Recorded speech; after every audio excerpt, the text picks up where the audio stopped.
सोचो जरा, अगर आज आपकी जिंदगी का आखिरी दिन हो तो क्या आप वही कर रहे हो जो सच में करना चाहते हो? क्या आप अपने परिवार से उतना प्यार कर रहे हैं जितना करना चाहिए? क्या आप अपनी मंजिल की तरफ बढ़ रहे हैं या बस जिंदगी यूं ही गुजार रहे हैं? दोस्तों, आज मैं आपको एक ऐसी कहानी सुनाने वाला हूं जो आपकी सोच हमेशा के लिए बदल देगी। ये कहानी है एप्पल कंपनी के निर्माता स्टीव जॉब्स की, और उस दिन की जब उन्हें पता चला कि मौत उनके दरवाजे तक आ चुकी है। मशहूर एप्पल कंपनी के सर्जक स्टीव जॉब्स की जिंदगी में मार्च 2003 में एक मोड़ आया। उन्हें पता चला कि उन्हें कैंसर है। किसी भी सामान्य मनुष्य की तरह उन्होंने कभी सोचा न था कि मृत्यु इतनी जल्दी आएगी, लेकिन उनकी सकारात्मक स्वीकृति, उनकी सोच और आत्मबल ने उस समय का उपयोग अद्भुत कार्यों को पूर्ण करने में किया। वर्ष 2005 में स्टैनफोर्ड यूनिवर्सिटी के समारोह में स्टीव जॉब्स ने अपने प्रेरणादायक अनुभव साझा किए। उन्होंने कहा, पिछले 17 सालों से हर दिन सुबह आईने में देखकर खुद से पूछता हूँ, अगर आज का दिन मेरी जिंदगी का अंतिम दिन हो तो आज मैं जो करने जा रहा हूँ क्या वो करना चाहूंगा? अगर कई दिनों तक लगातार जवाब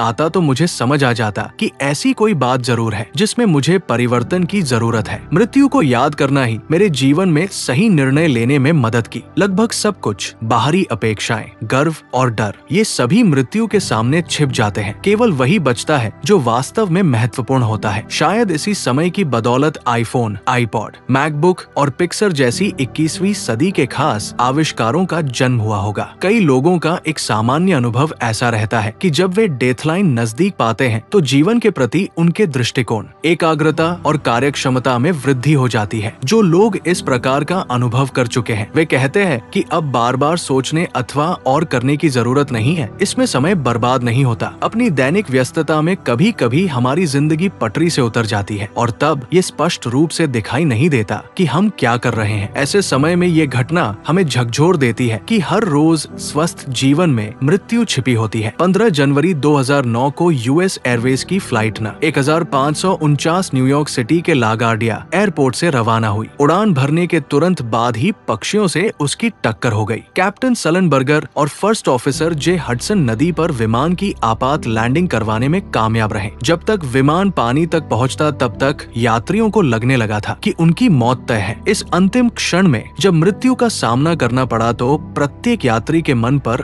बड़ा असर पड़ा और उनके परिवार, उनकी जिम्मेदारियां और जीवन के अधूरे कार्यों की स्मृतियां उमड़ आई। लेकिन जब विमान की चमत्कारिक लैंडिंग हुई और सभी यात्रियों को जब ये एहसास हुआ कि वे जिंदा हैं, तो उन्हें जिंदगी का एक नया उद्देश्य मिल गया। इसी विमान में 1D सीट पर बैठे थे बिजनेसमैन एलेंस्टर। उन्होंने विमान के जब नदी के नजदीक आते देखा तब उन्हें अपनी जिंदगी के बारे में 3 बातें स्पष्ट हो गई। 1, अपने परिवार को और ज्यादा प्यार करना। एलेंस्टर चाहते थे कि उनका परिवार उन्हें याद रखे। इस उद्देश्य ने उनकी जिंदगी को नया जीवन दिया। 2, अपनी पत्नी, बच्चे और अधूरे काम के बारे में सोचना रहा। वे चाहते थे कि उन्हें अपने जीवन के हर उद्देश्य को पूर्ण करना है। 3, अपनी जिंदगी में वे हमेशा खुश रहना पसंद करते हैं। पिछले वर्षों में जो कार्य वे टालते रहे अब टालना पसंद नहीं करेंगे। रोज खुद से ये पूछे कि क्या आप वही कर रहे हैं जो करना चाहते हैं? अगर कुछ दिन तक जवाब ना मिले तो बदलाव की जरूरत है। डॉक्टर ज्ञानवत्सल स्वामी, अच्छा पिता बन सकूं, ये बात सबसे महत्वपूर्ण है। इस घटना के बाद एलेंस्टर को एक नया जीवन मिला था और खुद से हुए संवाद के बाद उन्होंने समझा कि जो अनुभव हुआ उसने उनकी जिंदगी को बदल दिया। जिंदगी जीने की असली अर्थपूर्णता जीवन की खुशियों के लिए मृत्यु को अनुभव करने अथवा नजदीक जाने की जरूरत नहीं है। अपनी जिंदगी में परिवर्तन लाने के लिए हमें अपनी अंतरात्मा का उपयोग करना चाहिए। मृत्यु के अनुभव से यही हासिल करना है। वेदांत के संत स्वामी नारायण भगवान उपदेशों में वनवासी धर्म कहते हैं कि हम अक्सर इस सोच विचार में, इस ख्वाब में रहते हैं कि इस उम्र तक पहुंचकर मर जाना है, लेकिन मौत किसी को भी अपनी सीमा नहीं दिखाती, वो ऐसे भी अचानक आ सकती है। इसलिए हमें ये ध्यान रखना है कि हमें मरना है, यानी हम हर पल मृत्यु की तरफ बढ़ रहे हैं। और अगर हम ये जानते हैं तो हमें अपने जीने का तरीका बदलना चाहिए। हमारी सोच, दृष्टिकोण और व्यवहार में परिवर्तन दिखेगा। जीवन ज्यादा अर्थपूर्ण होगा। हर साल में इस उपाय पर अमल करना चाहिए। दोस्तों, जिंदगी जो है आज है, इसलिए वही कीजिए जो आपका दिल कहता है।